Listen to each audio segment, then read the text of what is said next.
Vladimir Putin is a complex character, going from a KGB agent to a real-life Bond villain. There are so many interesting things about him I could make a top 500 list, but that would just be absurd. So here are just 10 facts about him.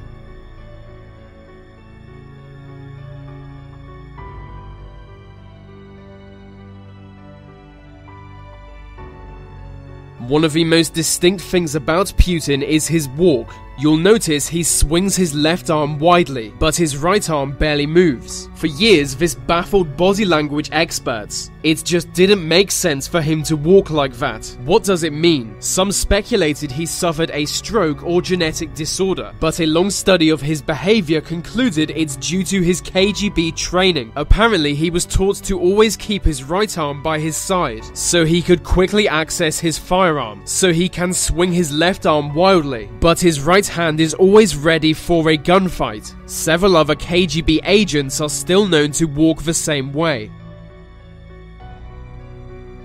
As well as being a gunslinger, he's a legit martial artist. In 2014, he became an 8th Dan black belt in Kyokushin, which is arguably the most effective style of karate. He's also a 5th Dan black belt in judo, which he's been practicing from a young age. He actually holds the title Master of Sports in judo, which in Russia is an incredibly prestigious title. He even has his own DVD teaching judo techniques. He might be the toughest politician alive, apart from Jeb Bush.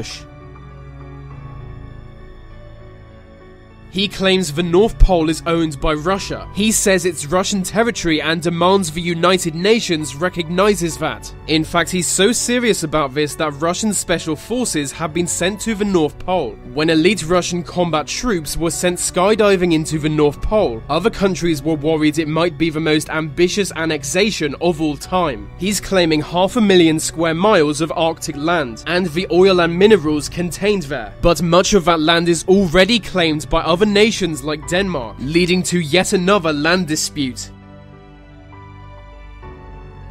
He's worshipped as a living saint. There is a religious sect within Russia who see Putin as the reincarnation of Saint Paul. They believe his purpose is to defeat the Antichrist, although it's unclear who the Antichrist is. They also believe him to be the reincarnation of Vladimir the Great, who created the Kievan Rus, a federation of Slavic tribes from which both Russian and Ukrainian culture emerged. The religious sect emerged in 2007. It's just one example of the leader worship we still see in Russia.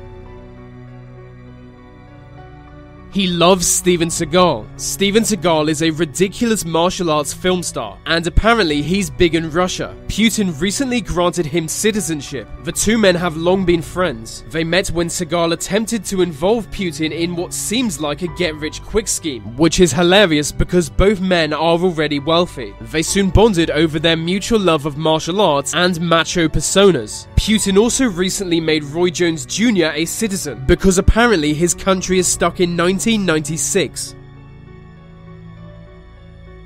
He might be the world's richest man. Sergei Pugachev is a former Kremlin insider. He claims Putin is the most wealthy person alive. Putin has made sure to keep his financial status as secretive as possible, but one hedge fund manager estimates his wealth to be $200 billion. The claim is that he gradually stole his wealth while in power, and now hides it in a string of secret bank accounts.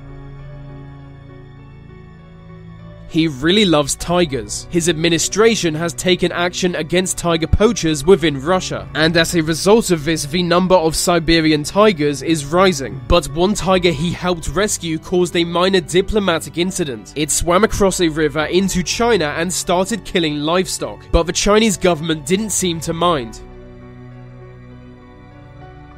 He circumvented term limits. The Russian constitution only allows each person to serve 2 consecutive terms as president. So after 2 terms, Putin resigned. He became prime minister while his friend became president. But in the next election, he once again became president, as the constitution has no limits on the actual number of terms. They just can't be consecutive. So Putin and his friends can theoretically keep doing this. He hates the English language. He thinks it's ugly, so although he can speak English well, he rarely does. He's more fond of French and German and speaks them on state visits, but he really doesn't like English. He's basically Indiana Jones. In 2011, it was reported he discovered some ancient Greek urns while diving. He brought 2 urns back from the floor of the Black Sea, and images like this were widely circulated in the media. The urns were found to be from the 6th century, but it was unclear why they were in the Black Sea. It was soon revealed as fake. The urns were placed there for him to discover. The whole thing was set up for publicity, and it worked.